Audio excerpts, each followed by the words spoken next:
6 ore. Per 6 lunghe ore, un uomo galleggia alla deriva nel blu infinito del Mediterraneo. Intorno a lui, solo il silenzio dell'acqua e il ronzio assordante di una domanda. Come è potuto succedere? Il suo aereo, un'arma letale, non c'è più. Lui è il talentuoso pilota della Regia Aeronautica Giovanni Battista Ceoletta, e questa non è la storia della sua morte, è la storia della sua incredibile rinascita. Ma come è arrivato fin qui? Se puoi, indossa le cuffie, mettiti comodo e chiudi gli occhi. Stai per ascoltare un viaggio incredibile, tra verità storiche, misteri irrisolti e l'estrema resistenza dell'animo umano.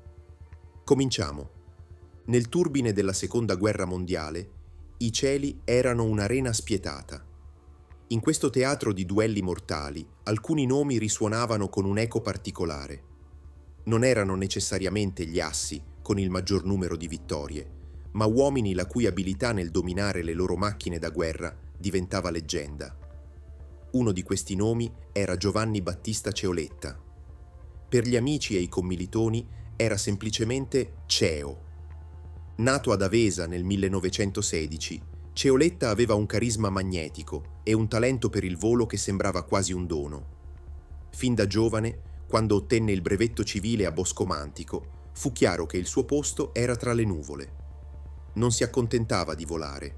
Lui danzava con l'aereo, lo spingeva al limite, eseguendo manovre acrobatiche che lasciavano a bocca aperta. Questa sua abilità non era esibizionismo, ma la manifestazione di una comprensione istintiva della fisica del volo, una simbiosi totale tra uomo e macchina che si sarebbe rivelata preziosa.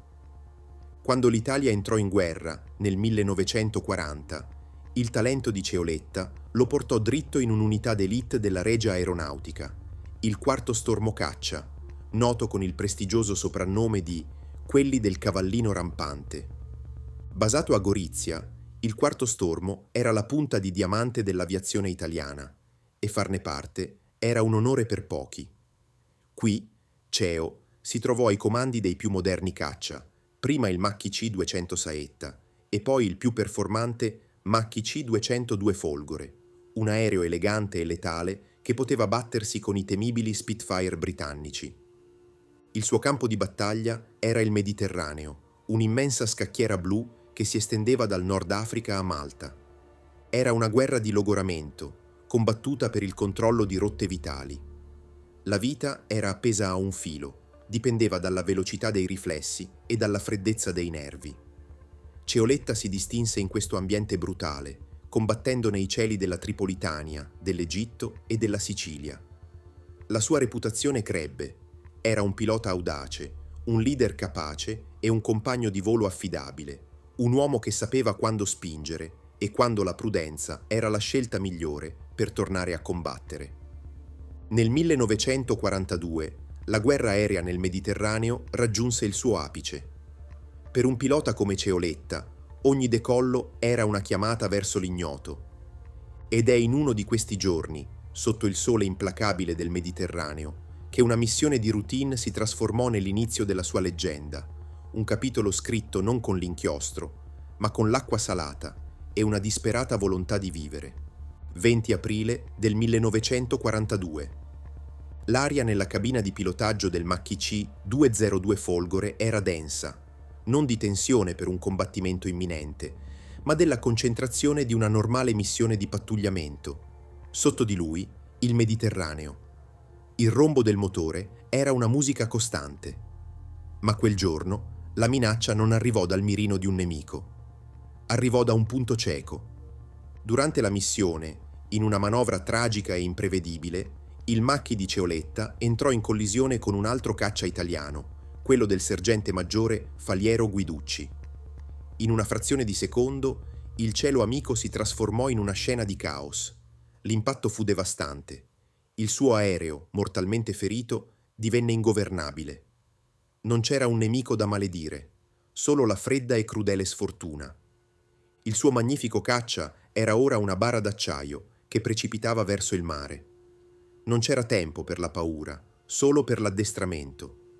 L'unica, disperata opzione era lanciarsi.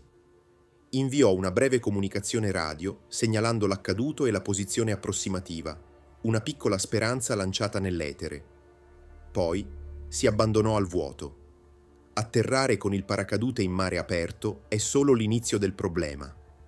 Ceoletta si trovò immerso nell'acqua gelida, vedendo i resti del suo aereo scomparire nel blu. Sopra di lui il cielo era di nuovo vuoto, era completamente solo. Iniziò così la prima ora della sua ordalia. Il primo nemico era lo shock, seguito a ruota dal freddo, un avversario subdolo che prosciuga lentamente le energie. Durante la seconda e la terza ora, la solitudine divenne un tormento. Il mare, così bello dall'alto, da dentro è un deserto d'acqua indifferente. Ogni onda lo sollevava, offrendogli una breve, illusoria speranza di vedere una nave, per poi deluderlo. Come si combatte un nemico che non ha volto? Un pilota è addestrato al controllo e Ceoletta si aggrappò a quella disciplina. Controllò il respiro, limitò i movimenti. Pensò ai suoi compagni. Avevano ricevuto il suo messaggio? Lo stavano cercando? La speranza era un'ancora, ma il tempo la rendeva sempre più flebile.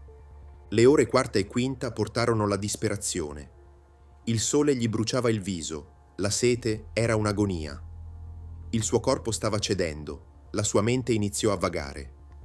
La tentazione di lasciarsi andare, di smettere di lottare e scivolare sotto le onde per porre fine alla sofferenza, dovette essere immensa. Ma Ceoletta era un combattente. Aveva lottato nei cieli e ora stava combattendo la battaglia più dura, quella contro la parte di sé che sussurrava che era tutto inutile. Poi, all'inizio della sesta ora, quando ogni speranza sembrava svanita, vide qualcosa. Un puntino scuro all'orizzonte. All'inizio pensò a un'allucinazione, ma il puntino si fece più grande. Non era un'onda, non era un miraggio. Aveva una forma. Era una nave. Un'ultima scarica di adrenalina lo pervase. Radunò il fiato che gli era rimasto e urlò. Agitò le braccia, un gesto quasi patetico in quella vastità. Dovevano vederlo. Il suo destino, dopo 6 ore di inferno, era appeso allo sguardo di una vedetta su quella nave lontana. La sagoma scura si avvicinava, dolorosamente lenta. Finalmente fu abbastanza vicina da distinguere la bandiera italiana. Era un'unità della Regia Marina. Sentì delle voci che lo chiamavano. Lo avevano visto. Quella consapevolezza fu l'ondata di sollievo più potente che avesse mai provato. Mani forti lo afferrarono, strappandolo alla morsa gelida del Mediterraneo. Crollò sul ponte, tremante ed esausto, ma vivo. Le 6 ore di lotta erano finite. Era stato salvato, ma l'esperienza lo aveva segnato nel profondo. Molti, dopo un trauma simile, non avrebbero più voluto vedere un aereo. Sarebbe stato comprensibile. Ma Giovanni Battista Ceoletta non era come molti. La sua incredibile sopravvivenza divenne una leggenda tra i piloti. Era l'uomo che era stato inghiottito dal mare e che si era rifiutato di affondare. Dopo un breve recupero, con uno spirito che stupì tutti, Ceoletta tornò a volare. Tornò a sedersi nella stretta cabina di un macchi. Fu un atto di coraggio quasi inconcepibile, una sfida lanciata al destino. Non solo tornò a volare, ma tornò a combattere con la stessa abilità di prima. Dopo l'armistizio dell'8 settembre 1943, scelse di continuare la lotta, unendosi all'aeronautica cobelligerante italiana contro l'ex alleato tedesco. Il suo valore fu riconosciuto con 2 medaglie d'argento al valor militare, 2 medaglie di bronzo e 2 croci di guerra. Ma la sua vera eredità prese forma nel dopoguerra.